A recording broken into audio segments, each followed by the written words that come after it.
Welcome to the Excel Still More podcast. I am your host, Chris Emerson. I'm here to encourage you in your walk with God. Thank you for joining in. Today's podcast is sponsored by a wonderful company, Creation to Revelation. This group of Christians believe it is extremely important that we teach the Word of God to our kids. They have original graphic illustrations from the beginning of the Bible to the end, featuring the beautiful and consistent presence of Jesus throughout. You can explore all of that at creationtorevelation.com. I am so thankful you're here, so let's get started. Welcome back. I am level 10 excited to share with you today's topic. I sincerely cannot think of a single thing in the entire world more important to me and to you than today's title, Much More Jesus. The need for Christ, for His story, for His majesty, for His words, His example, His lordship is more important than any other tip or strategy you will ever receive. There is literally not a scenario, not a relationship, not a situation, not a burden, nothing. There is nothing in your life that will not improve if you infuse more Jesus into it. And that is the topic we will explore today. I'd like to begin with a short story that I'm pretty sure I've told at least twice in episodes past, but it's just solidified in my mind as a moment of transition for me a couple of years ago, so let me share it with you very briefly. Tyler is a friend of mine who lives across the street from the church building and works with the United Methodist Church, and we decided to start meeting up and just talk. Study some, discuss our differences, and in the very first meeting, he asked me what I now look back on as a fateful question. He said, Chris, just theoretically, if for the rest of your life you only had access to the 4 Gospels or the rest of the New Testament, which would you choose? Immediately, instinctively, confidently, I said, easy, the epistles. I would take the rest of the New Testament. And he kind of leaned back, surprised, and looked at me and said, why? And I said, well, the Gospels are very important. The life of Jesus, the teachings of Jesus, the story of Jesus.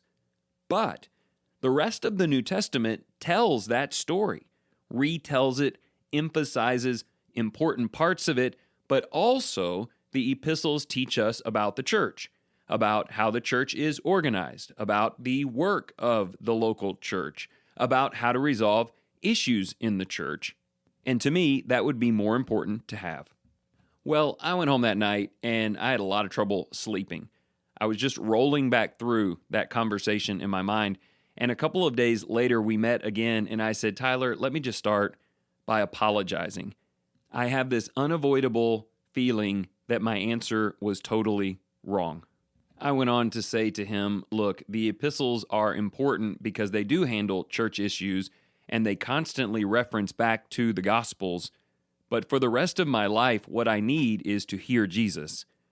I need to see Him. I need to watch Him interact with people. I need to know His story, and that is most important. In truth, that was kind of a penitence moment for me. I really feel like most of my preaching and raising was very epistle, that is, rest of the New Testament based, very issues based, church structure based, which I still believe to all be very important.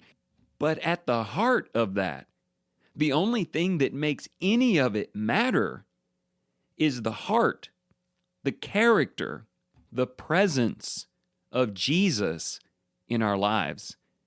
And I really feel like from that day forward, I've been under ongoing renovation. I've gotten a lot of help along the way, even very recently. I may have mentioned this to you a couple of weeks back, but Jacob Hudgens was here preaching for us, and he was focusing on the Gospels, the words and stories of Jesus Christ, and he said on Sunday, we need more gospel, not less. He said that emphatically, and then he even clarified. He said, when I say gospel, I don't mean all of the information in the New Testament or all of the different issues and examples. I mean Jesus himself, the voice and life and person who has been revealed to us, Jesus Christ. He went on to say, I don't know what you're dealing with in your life. I know there are issues that happen in families, in churches, and everywhere, but the answer is more Jesus. I agree with Jacob, and I praise him for saying it, and I've added one third word today. It's not just more Jesus in your marriage. It's not just more Jesus in your workplace. It is much more Jesus. I was pretty excited about Jacob's work, so when I went off to Illinois to preach for a few days, I mentioned to them the phrase, more Jesus, and on the last day there, someone presented to me a couple of t-shirts that said more Jesus on them. This person owned a t-shirt shop and made them for me, and so I wore one of them to the airport. And instantly, I was carrying a message of more Jesus, literally on the front of my chest, and wouldn't you know it, conversations in the transit bus from the rental car place to the airport. In the airport, people saw who mattered to me and responded in a wonderful way. So in terms of practicality today, I have quite a few things to share with you, but from my perspective, wearing the name of Jesus on my shirt is a good place to start. I want more Jesus in my life and in yours. But for me also, I've worked hard on making him the centerpiece in sermons. I remember getting back from Illinois and kind of rushing on Saturday to get some sermons together and wasn't really sure what I was going to do.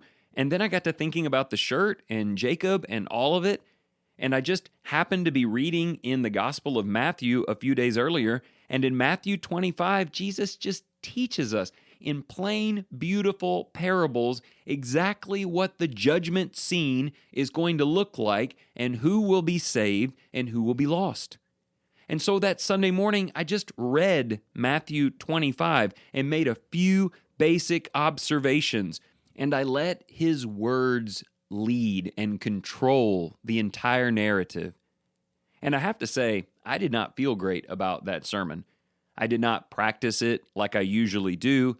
I didn't have my transitions polished, and the accompanying support passages that each preacher must tag on to every contextual point weren't all that great. But I slept awesome that night.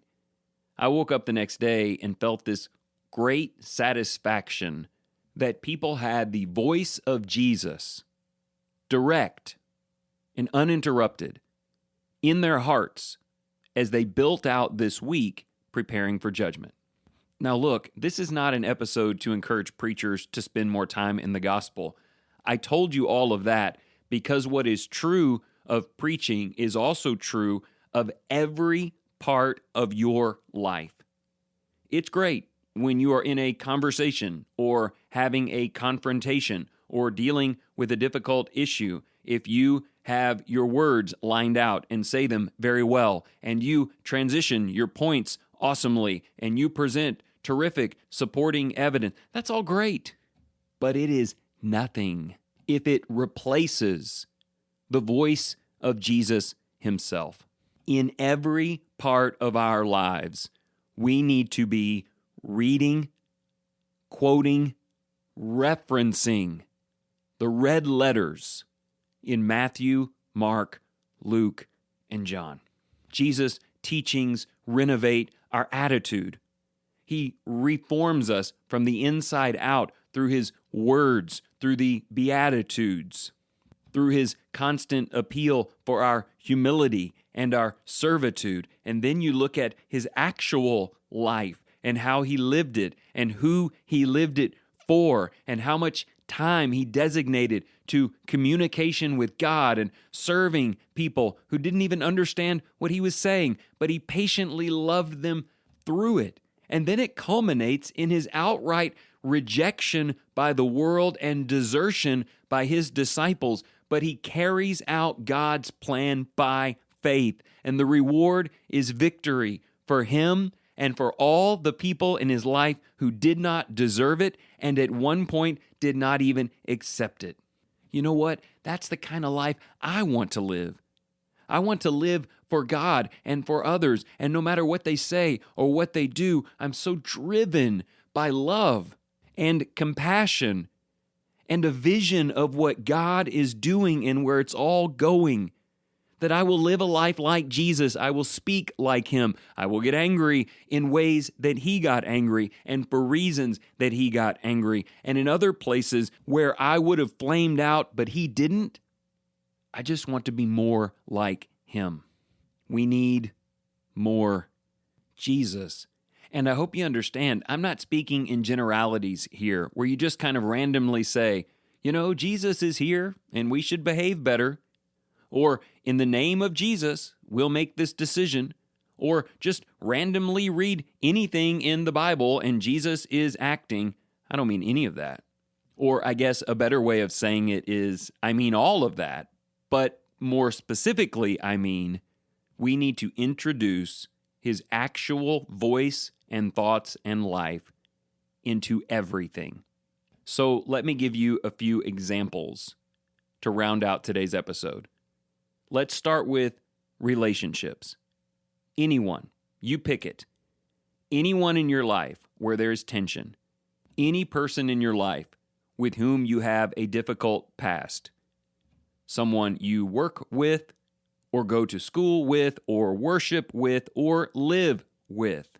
It is time to bring Jesus into the middle of that relationship, especially if you're both Christians. If you are both Christians, then there has to be a moment where you say, let's talk about what Jesus said here. How does Jesus want us to love each other? What is our mission by what Jesus taught? In fact, I'd like to open my Bible to Luke chapter 12 and read something Jesus said. Please, let's do this more. As I was thinking through scenarios in my life, I was thinking about 21 years of full-time preaching. I've been in a lot of elders meetings where it didn't go real well, where they were having issues with one another, or I was having some issue with one or two of them, and it became personal and unkind. And if I ask you, how could we have done better? You might say, well, you need to tell me about the issue. What was your position on that? I need to get down into the details. I don't think you do. I think what you need to tell me is, Chris, at some point in each and every one of those meetings, someone should have knocked on the door, come in and said, guys, can we just talk about Jesus for a minute? What has he commanded us to do? How has he shown us to love each other? And what is the mission that we've been saved to accomplish? In most cases, it would have stopped me in my argumentation right in its tracks. Sometimes we need to hear his voice before we hear one another's. And maybe by sometimes, I mean all the time. If it's someone who's not a Christian, a spouse or a coworker or whoever it might be, it will go differently, but your part is the same. Your part is to think about what Jesus would do and pray first in the name of Jesus. And yes, bring up the fact that you are a Christian, that Christ rules your life. Quote a passage. Here's what Jesus said about godly living. Here's what Jesus said about how to forgive each other, and bring him into the conversation. If you need a shirt, let me know. I'll help get you started. But whatever it takes, let's vow that all interpersonal problems will be subject to the great problem solver. Now, you might say, well, great idea, sounds good, but it won't work. Maybe elders or members are arguing over some topic that Jesus didn't discuss. That's actually quite rare. My coworker and I are in a heated debate over vaccines or Dominion voting machines. Jesus didn't talk about any of that. Two things I would say about that. In many ways, he did. He really did. He's talked about what matters most and our relationship with the government. But even if it's a topic unaddressed by Christ, he absolutely addresses the kind of person I'm supposed to be, like him, because of him, in every issue that gets addressed. But look, it's not just relationships, it's also life circumstances. Maybe you have big decisions you're about to make. Maybe you have illness or sorrow or job loss or some other very difficult thing that you're facing. You have to decide what to do and how to do it. If you are burdened by that, if you are stressed out about that, if you don't even know what to do in all of that, listen to me carefully. You don't just need more Jesus, you need much more Jesus.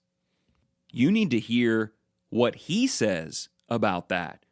Maybe it's Matthew 6 when he addresses worry and this world and our perspective. Maybe it's any one of the amazing things he says about money, or the way he understood that the way he used his life is much more important than the length of it. You might be wondering, okay, Chris, how do I get more Jesus in there besides reading the Gospels every day? I'm pausing for dramatic effect here. Let's start with reading the Gospels every day. Just a little bit. Just a verse or two. But don't read without aim. Read with intentionality. Here's what I'm going through at work. Here is the decision I'm trying to face. What has Jesus said that can help me? Oftentimes, people read the answers on the page, but because they haven't asked the questions, they don't recognize those answers. Ask the questions and then go to the book. Sometimes we have all these questions of God, and the answers are right there on the page. Let's see them. But there is a lot more you can do to get much more Jesus into your life. Praying about Jesus and in his name and about your relationship with him. Journaling about that has been very advantageous for me. That's all really important. How about spending time with people? Not ones that you argue with, not ones where you're not on the same page and you need Jesus to pull you together, but believers with whom you share the passion for Christ. They may know exactly what to say or exactly what passage you need to just bring the great sun, the light, the illumination of Christ into the room. Every room, regardless of whether it would be pitch black or fairly illuminated. Without him, you need much more of him. So look, my time's up here today. My fear is that you will take this as a general truth, but that is not my intention. It needs to be a literal, real, audible, visual, repeatable, recognized reality in your life. I was going to finish this episode with some possible negatives that could come out of introducing Jesus into every situation, and then tell you it would be worth it anyway. But I just can't think of any. Only good things can come from these three words. Much more Jesus.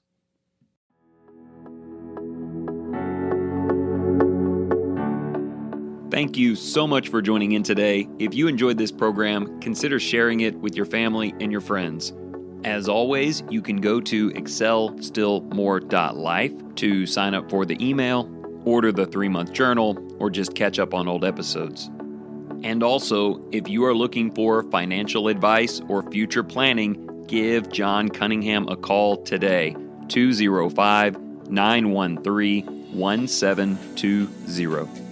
And remember this, whatever you choose to do today, in the name of the Lord Jesus, excel still more.